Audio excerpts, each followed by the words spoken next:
If malapit na yung due date mo kay Maya Black and hindi mo pa alam kung paano siya babayaran, here's how you can make your payment via the Maya app.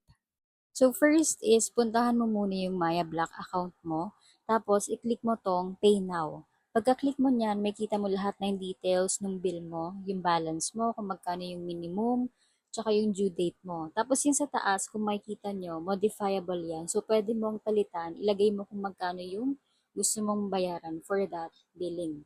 After mong malagay yung amount, click mo lang tong Pay Now sa baba. Tapos dito, eto verification lang to ng amount. And then continue, eto verification lang din ulit ng amount and then kung may convenience fee. Tapos dito, makikita mo kung saan kukuha ng funds si Maya for your payment.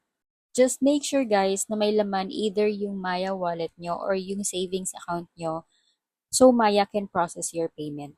Tapos ayun, click nyo lang yung pay sa baba and then okay na, your payment is successful. So, ganun lang siya guys.